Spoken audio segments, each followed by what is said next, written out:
કોઈ પણ infection, bacteria, tuberculosis, fungus અથવા કેન્સર, એનું સૂક્ષ્મદર્શક કાચની નીચે નિદાન ફાઇનલ કરવું જરૂરી છે.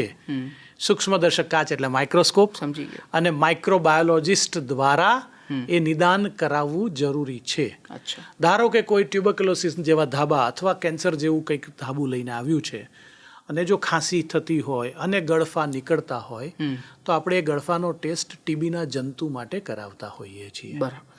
જો ખૂબ જ સસ્પિશન હોય કે ના આને તો ટીબી છે જ, ભલે ગળફામાં નથી આવ્યો, તો આપણે દૂરબીન ઉતારીને ફેફસાના અંદરના ભાગને સાફ કરીએ, સલાઇન વોટર નાખીને, પાણી જેવું નાખીને એને વોશ કરીએ અને સાફ કરીએ, ધોઈને એને આપણે તપાસમાં આપીએ અને એ માઇક્રોબાયોલોજીસ્ટે જોઈને કહે કે હા આમાં ટીબી છે કે નથી.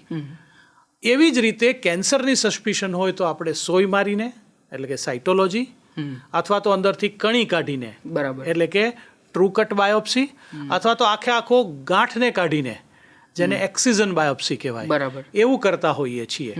એટલે એ બેમાં જ્યારે પણ આપણને એવું લાગે કે આમાં કંઈ અવઢવ છે તો વહેલી તકે આ ટેસ્ટ કરી લેવો ખૂબ જરૂરી છે. બરાબર. પરંતુ અહીંયા ભારતની મેડિકલ સિસ્ટમની એક જે ત્રુટિ કહી શકાય, જી, કારણ કે અહીંયા દર્દી પોતે પૈસા આપે છે, પોતે નિદાન માટેનું ડિસિઝન લે છે. બરાબર.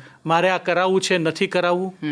એના સલાહકારો 11 નંબરની ગાંડી ગાડીઓ ઘણી બધી ફરતી હોય, એમ કે આ કરાવાય ને આ ના કરાવાય ને બાયોપ્સી કરીએ એટલે કેસ ફેલાઈ જાય, બગડી જાય. એને કારણે થઈને આ પ્રશ્ન તો એને કારણે થઈને નિદાન પૂરું થવા દેતા નથી.